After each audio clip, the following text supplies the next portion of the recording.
Bonjour à tous. Nous sommes mardi, c'est la deuxième édition de la revue de la semaine. Donc avec la presse qui est disponible en kiosque ce matin, vous aurez l'occasion de parcourir les tabloïds et être parfums de l'actualité. La nouvelle expression parle de fichier électoral et les CAM cherchent 7 millions d'inscrits. C'est le grand titre du journal ce matin pour dire qu'à moins d'un mois de la clôture des inscriptions sur les listes électorales, Elections Cameroun comptabilise 380 546 inscrits au 31 juillet 2019 avec les 6,6 millions de personnes déjà inscrites avant la présidentielle 2018. Donc l'organe reste bien loin même de ces chiffres, de ces objectifs de 10 millions avant notamment les élections 2019. C'est à lire en page 3 de la nouvelle expression. Le journal parle également de rentrée scolaire. 203 écoles interdites au Cameroun. Le littoral remporte la Palme d'Or avec 93 groupes scolaires qui jusqu'ici fonctionnent donc ou fonctionnaient dans la clandestinité. C'est en page 2. On parle également des embouteillages à Douala. Dans le journal,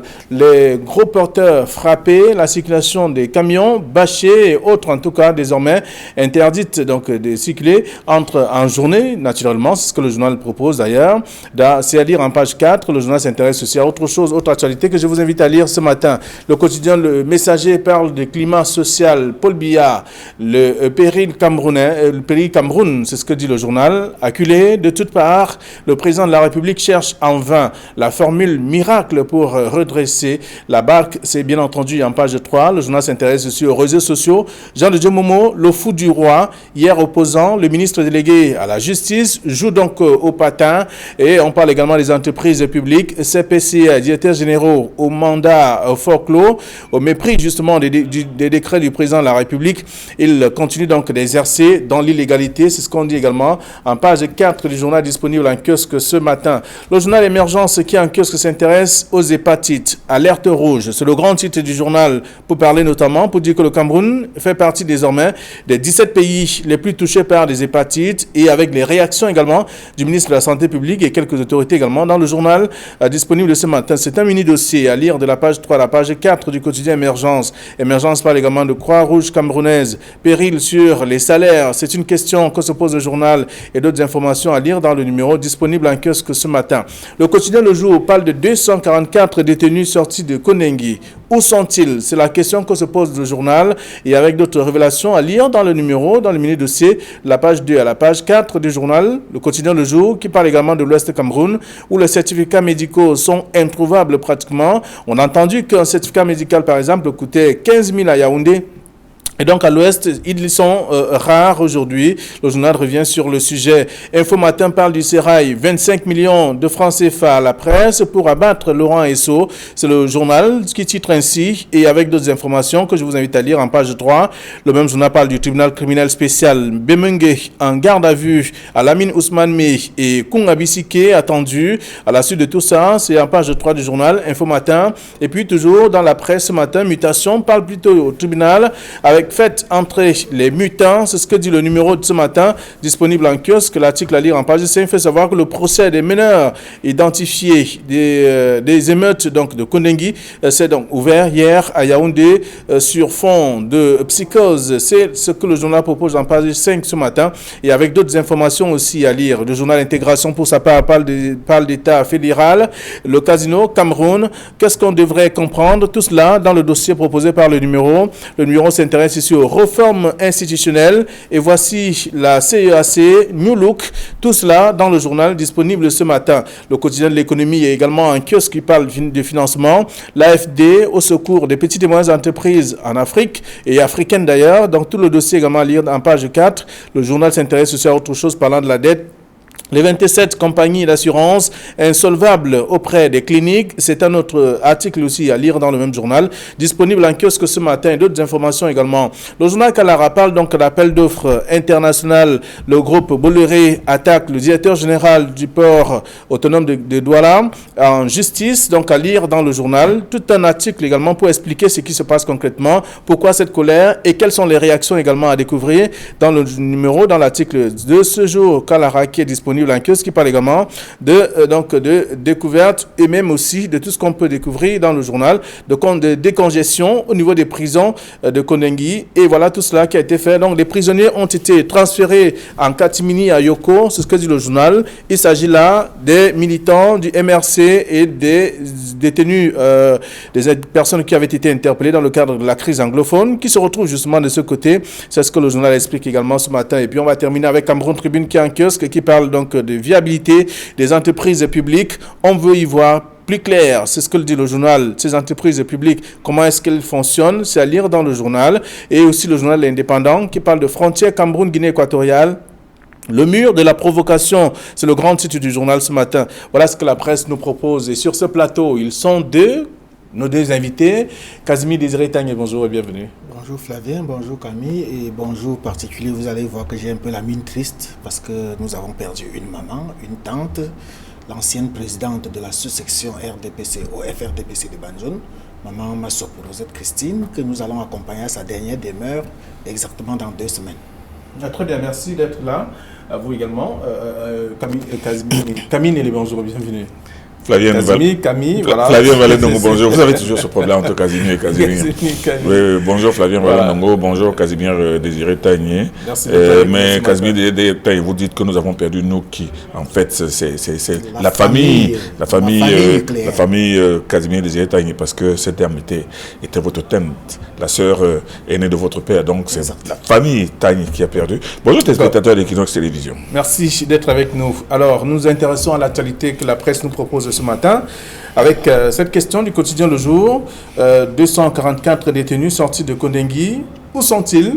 Le journal fait savoir que ces personnes sont jusqu'ici introuvables, avec notamment des familles qui continuent de chercher à savoir où sont passés des gens qui ont été donc sortis de Kondengi pour d'autres géoles. Depuis la mutinerie de Kondengi, de la prison de Kondengi, vous avez vu que le ministre Emmanuel René Sassadi a déjà fait 2 sorties. Et 2 sorties, tantôt pour apporter des précisions, tantôt pour apporter des informations nouvelles. Au départ, il s'agissait de 117 détenus qui avaient été déportés. Actuellement, le ministre parle de 217 ou 244. Le chiffre exact n'est pas clair.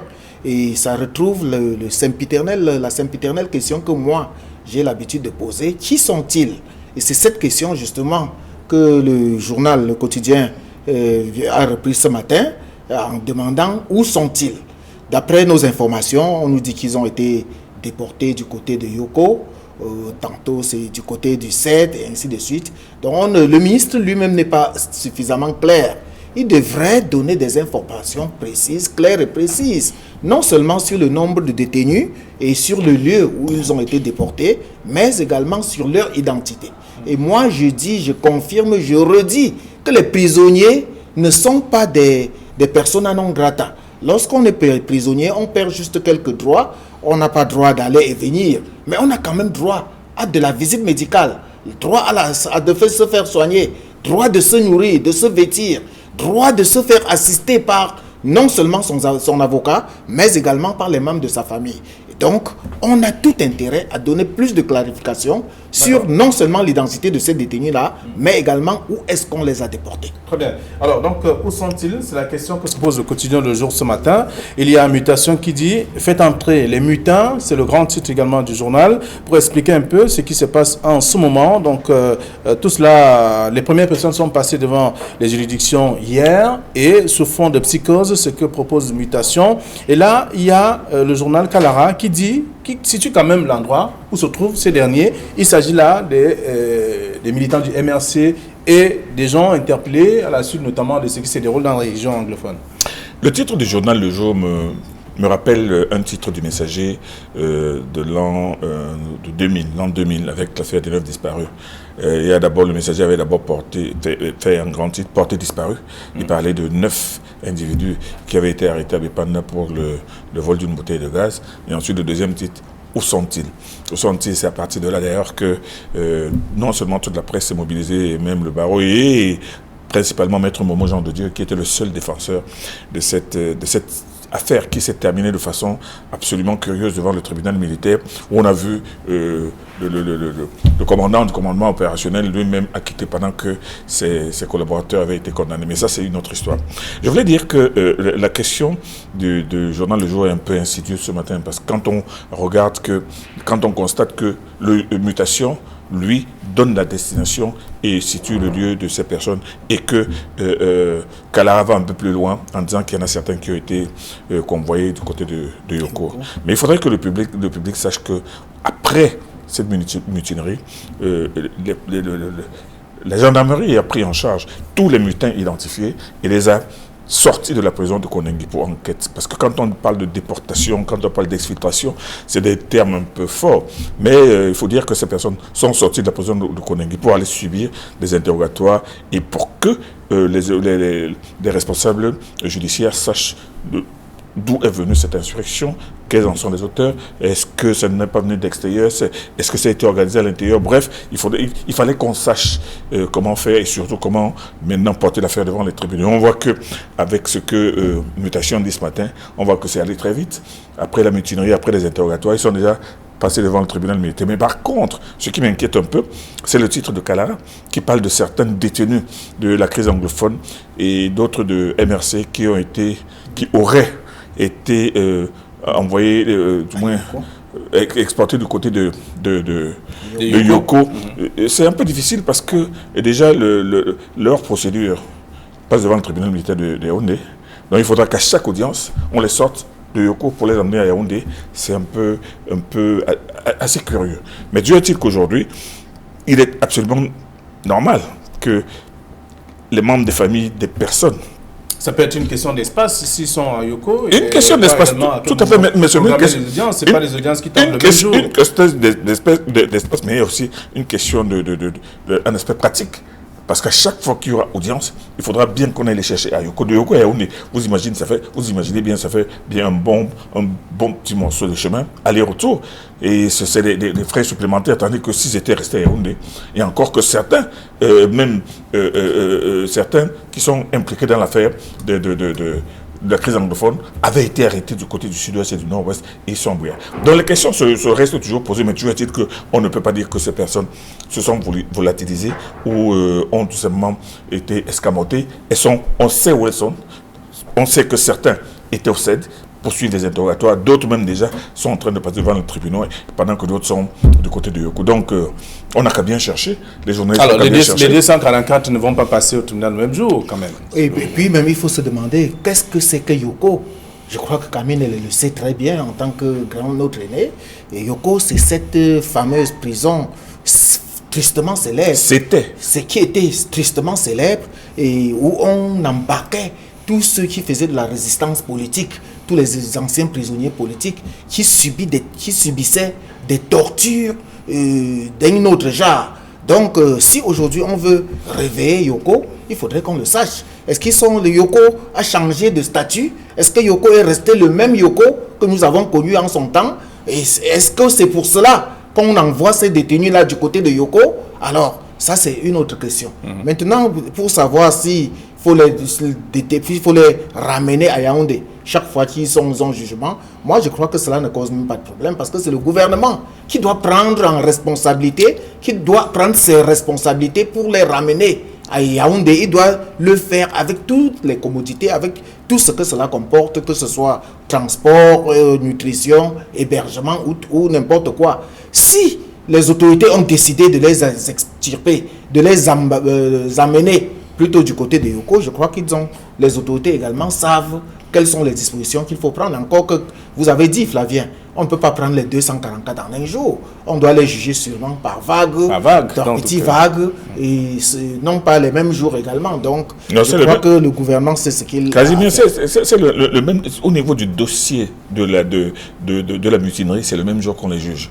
bon, maintenant, on ne va pas associer maintenant la mutinerie et la crise anglophone, la mutinerie et le MRC. Moi, je pense qu'au niveau de ceux qui ont été sortis de la prison centrale de Newbel pour répondre de la mutinerie, c'est le même jour, même s'ils sont 500, c'est le même jour qu'on va les entendre. Bon, maintenant, pour revenir à Yoko, vous savez, Yoko avait une réputation sinistre. Après, depuis le renouveau, Yoko n'a plus cette réputation de prison politique. Yoko est devenu une prison absolument ordinaire, tout comme Mantoum et tout comme Tchouliré.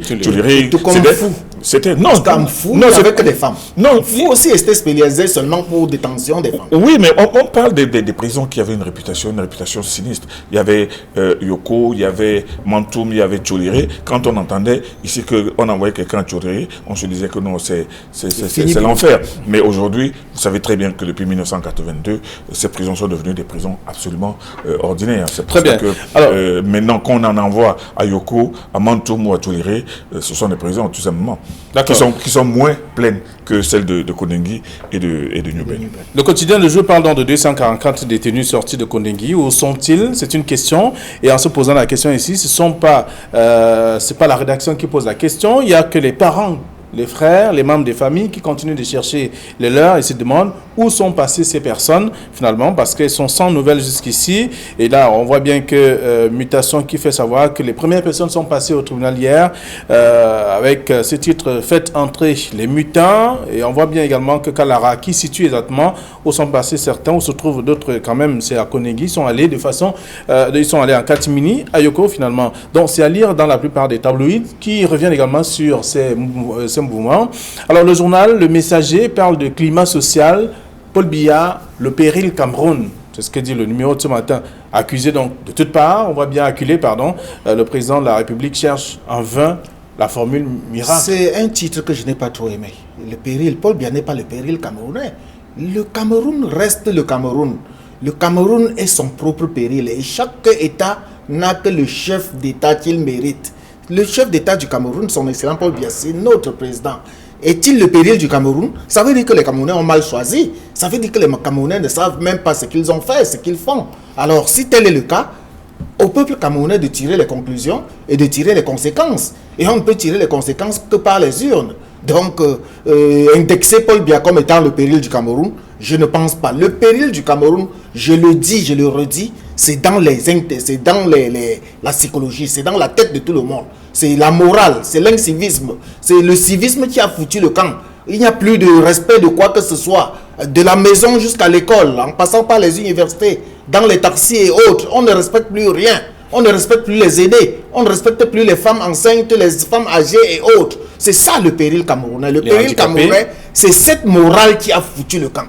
Et ces histoires de détournement de fonds publics qui est devenu le train-train quotidien de tout le monde. Donc voilà le péril camerounais. Et c'est dans les mentalités que ça devrait changer. On doit changer le Cameroun d'abord à partir des mentalités. Et ça commence à la maison, ça commence en famille et ça s'étend à l'école, dans la société, dans l'environnement. Ce n'est pas Biya qui doit venir vous dire de balayer votre propre porte. Ce n'est pas Biya qui doit venir vous dire, Flavien, que lorsque vous écrivez un article, vous devez utiliser tel mot et pas tel autre mot. C'est ça la morale. Tout est dans la tête et c'est le problème camerounais. Ce n'est pas Paul Biya, c'est nous tous. Alors, Paul Biya, le péril Cameroun, c'est exagéré en proposant ce titre? Paul Biya, Casimir Désiré Taï, moi j'ai une lecture beaucoup moins virulente de ce titre. Et je ne pense pas que le Messager en avait particulièrement après Paul Biya. Moi je pense que le Messager a voulu dire Paul Biya face au péril qui ballotte le Cameroun.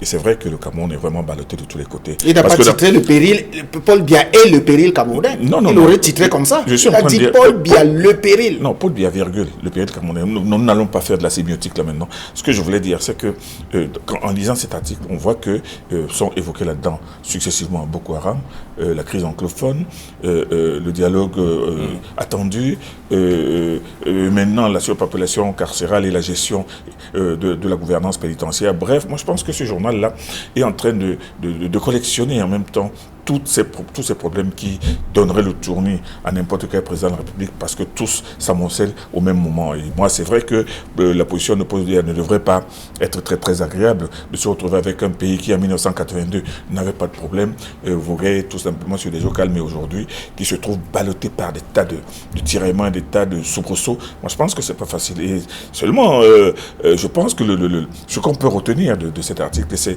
surtout le reproche qui est fait à Paul Biya de ne pas être suffisamment présent personnellement et physiquement au milieu de tous ces périls qui ballottent le Cameroun. Par exemple, on n'a jamais entendu Paul Biya parler explicitement et s'adresser aux Camerounais en parlant de la crise anglophone. Par exemple, depuis cette grosse secousse à la prison centrale de Yaoundé, beaucoup s'attendaient à ce que Paul Biya dise quelque chose et parce que les Camerounais attendent que Paul Biya leur parle un peu plus souvent que 2 fois par an. 1 fois par an. Parce qu'en fait, Paul Biya ne parle au Camerounais qu'une seule fois par an, du 31 premier et maintenant, accessoirement, le 11 février, de 10 au 11 février. Mais les Camerounais aimeraient bien que le président de la République s'adresse beaucoup plus régulièrement et surtout de façon beaucoup plus ponctuelle chaque fois qu'il y a un problème qui se pose. C'est en ce sens que je pense que le titre de la nouvelle expression, le titre du messager, je veux dire, parle de Paul Biya face au péril Cameroun. Mais bon, on ne peut pas dire qu'il n'y a pas de soubresaut dans ce pays. On ne peut pas dire que tout est calme. On ne peut pas dire que les choses se passent pour le mieux dans le meilleur des mondes. Non. Malheureusement, il y a énormément de crises en ce moment. Et moi, je pense qu'il appartient au journal et aux journalistes de donner l'information sans forcément verser dans le pessimisme le plus noir. Très bien. Alors, Paul Biya, le péril Cameroun, c'est ce que dit le journal parlant du climat social et avec quelques faits qui sont évoqués par le numéro de ce matin. Le même journal s'intéresse aussi à autre chose qui parle des réseaux sociaux. Jean de Dieu Momo, le fou du roi, hier opposant, le ministre délégué à la justice joue au patin. Il faudrait même expliquer aux gens ce que c'est que le fou du roi. Je crois que ce n'est pas toujours négatif ou péjoratif.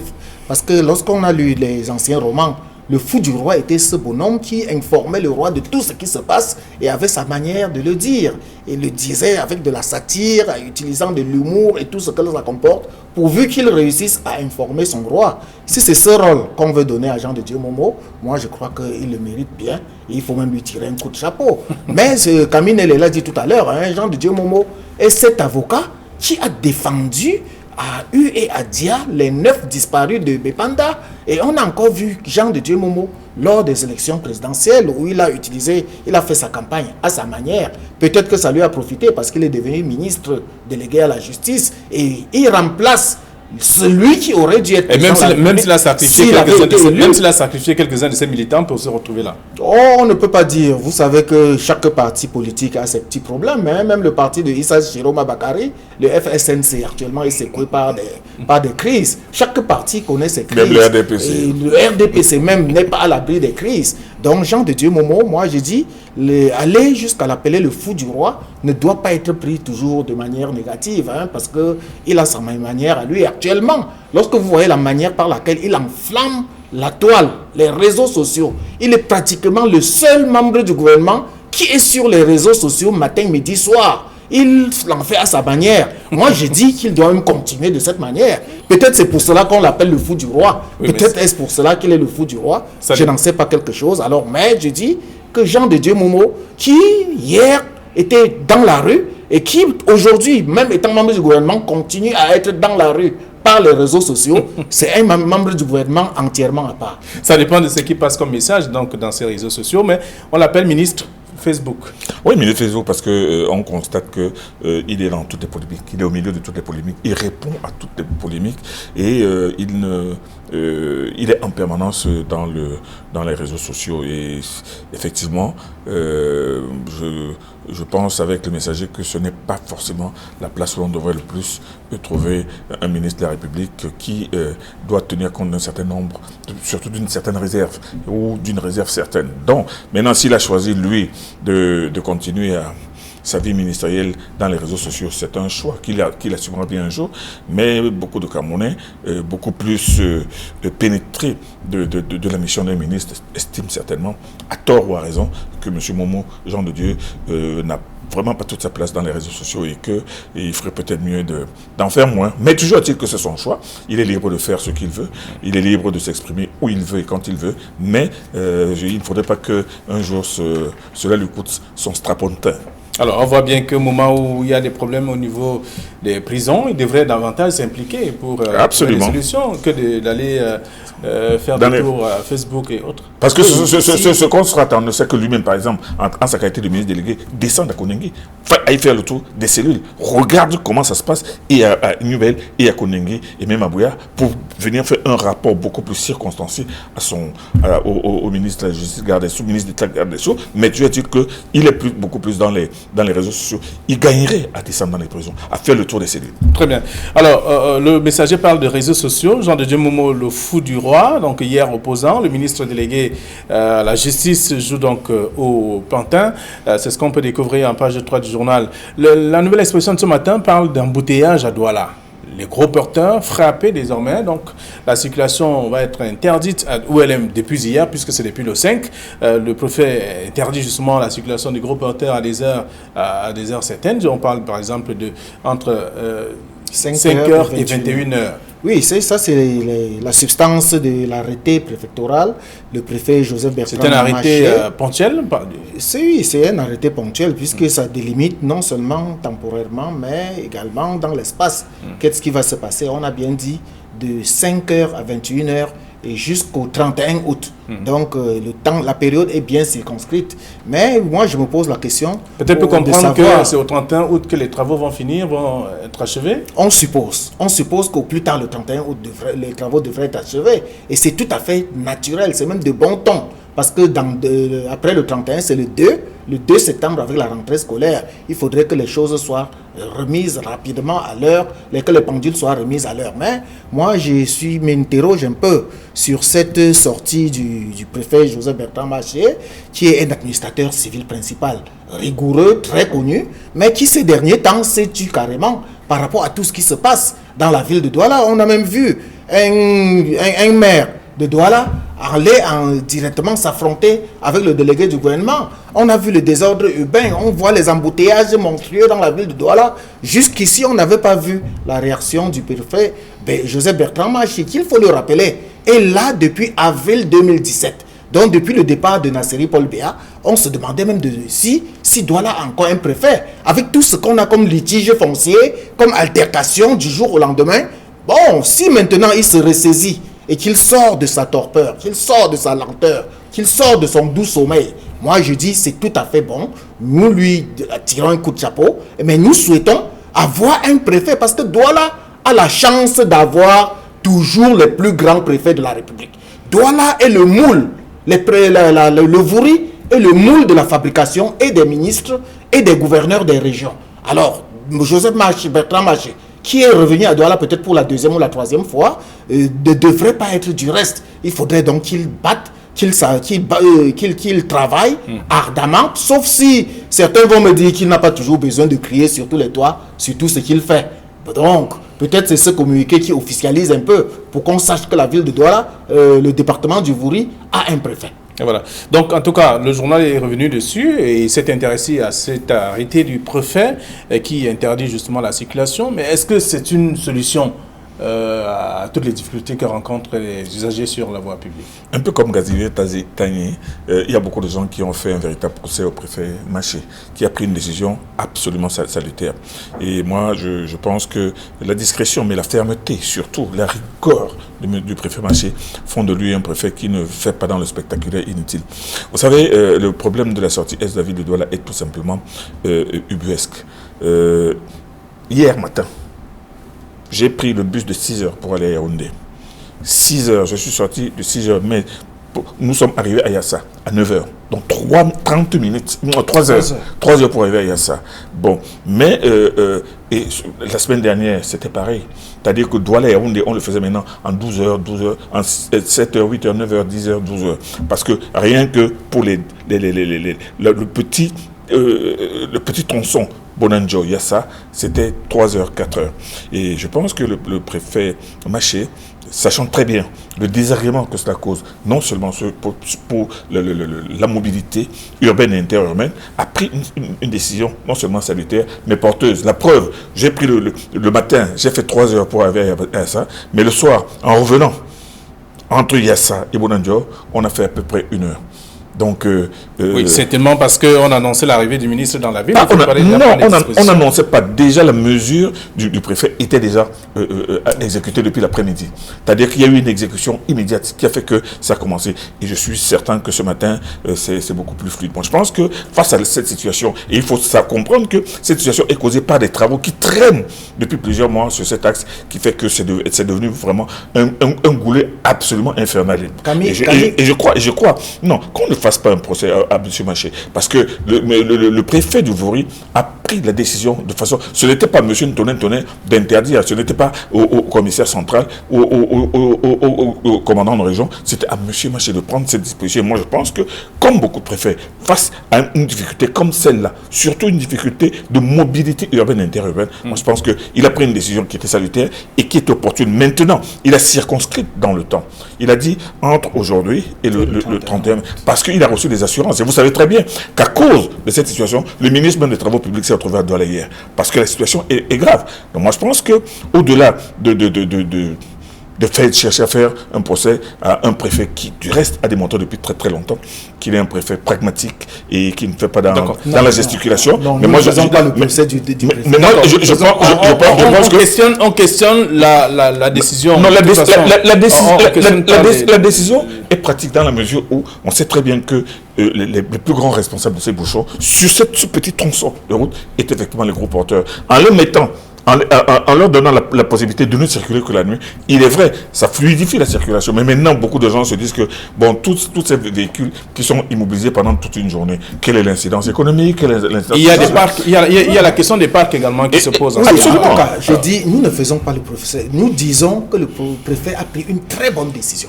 Mais nous aimerons le voir de temps en temps prendre ce genre de décision quand ça ne va pas. Regardez la route de l'hôpital général de Douala.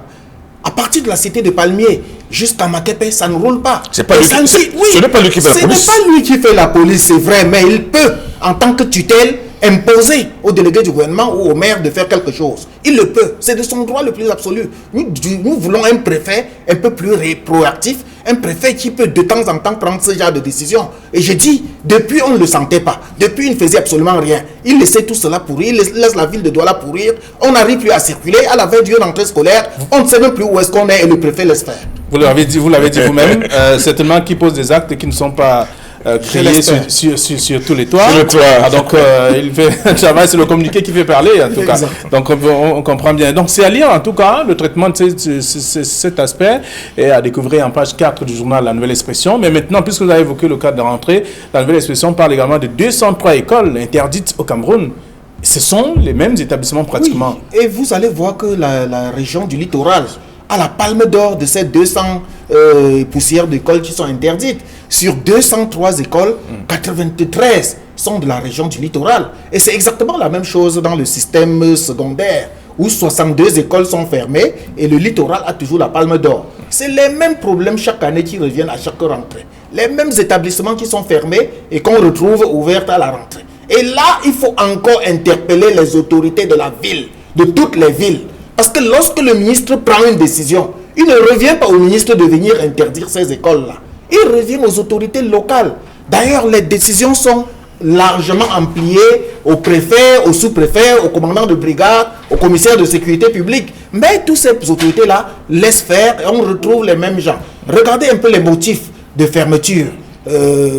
Ouverture sans autorisation, fonctionnement dans des maisons d'habitation, ainsi de suite. Absence d'espace pour la distraction des élèves. Et vous allez voir que c'est les mêmes causes qui produisent les mêmes effets tâches tous les ans et on se retrouve toujours à la case départ. Voilà. Donc, Kaminele, la rentrée, c'est dans moins d'un mois. Les mêmes causes qui produisent les mêmes effets avec les mêmes promoteurs. Les mêmes promoteurs, chaque année, sont indexés. Les mêmes promoteurs, on affiche bien que tel établissement secondaire est interdit d'ouverture, mais 1 mois après la rentrée, 2 mois après la rentrée, vous voyez des gens qui continuent à aller inscrire leurs enfants là-bas et qui continuent à fonctionner. Vous avez vu le ministre Jean-Ernest Ngalé-Bibeye, quand il est arrivé au ministère des enseignements secondaires, il avait pris des mesures très drastiques pour réduire ce phénomène, et pendant la durée de son mandat, on a vu que cette interdiction avait été absolument suivie à la lettre. Bon, mais maintenant, on a vu que ça au point du poil de la bête aussitôt qu'il est parti. Et là, aujourd'hui, comme le dit... il avait le secret. Disons qu'il a pris la mesure et c'était suivi. Bon, maintenant, comme Casimir l'a dit, au début de l'année, il y a des établissements qui sont indexés, mais pendant, on s'étonne que ces établissements finissent l'année en ayant des élèves tout le long de l'année. Donc, moi, des sources révèlent que c'est parfois la part. Donc on jette là et chacun vient pour essayer d'aller faire un tour au ministère ou à la délégation, voir est-ce qu'on peut laisser encore pour quelques temps le temps de chercher de l'argent pour payer ce qu'il faut payer. Le ministre de l'enseignement secondaire est au pied du mur. Hein. Cette année, maintenant, le constat a été fait, c'est à lui de suivre. Et maintenant, comme l'a dit Casimir, aux autorités de la place de veiller à l'application de cette mesure de suspension. Alors, c'est la nouvelle expression qui revient ce matin sur cette question, parlant donc de cette rentrée. 203 écoles interdites au Cameroun, 93 pour le littoral uniquement. C'est la Palme d'Or, en tout cas, c'est le littoral qui porte la Palme d'Or. C'est en page 2. Alors, on va dire un mot avant de sortir sur Info Matin qui parle du 25 millions de francs CFA à la presse pour abattre Laurent Esso. Eh bien, c'est un drôle de titre. 25 millions offerts à la presse par qui pour abattre Laurent Esso? Est-ce que la presse seule peut abattre Laurent Esso, même à coup de dizaines de millions?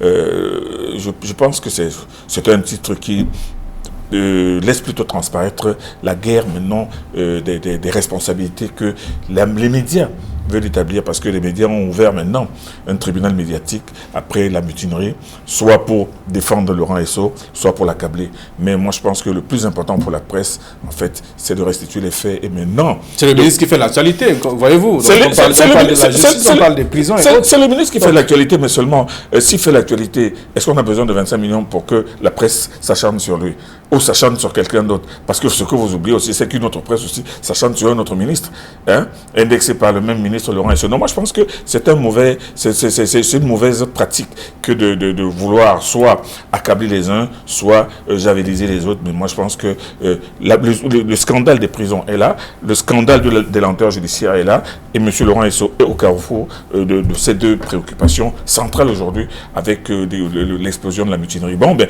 on verra bien quels sont ceux qui... Casimir, en 30 secondes, avant qui donne les 25 millions. Est-ce que c'est quand même le ministre qui est au cœur de tout ce qu'on observe?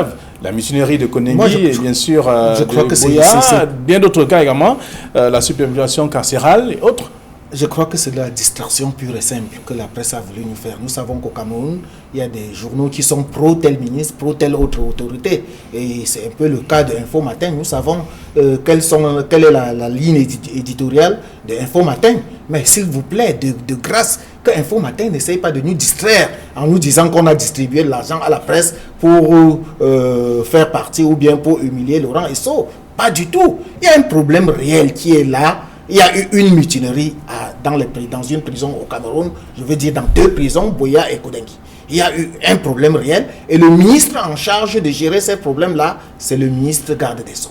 Alors, révéler cela, est-ce à dire qu'on est contre Esso? Je ne pense pas. On donne l'information et puis tout le monde peut tirer les conclusions. D'ailleurs, nous savons que Laurent Esso est un ministre suffisamment rigoureux et intègre. Et nous savons qu'il est en train de prendre à bras le corps tous les problèmes qu'on a soulevés. La preuve, lorsque vous voyez le communiqué du ministre René Sadi, il chute toujours en disant que les problèmes de lenteur judiciaire dont on est en train de décrier trouvent de plus en plus un peu de solution. D'accord. La solution vient de Laurent Esso. Très bien. Donc, la presse est également disponible en kiosque. Merci, chers messieurs.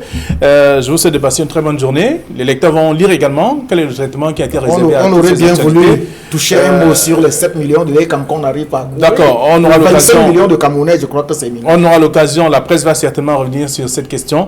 Alors, bonne journée à vous et à demain, 9h20 sur votre chaîne. C'est Equinox, la chaîne du peuple.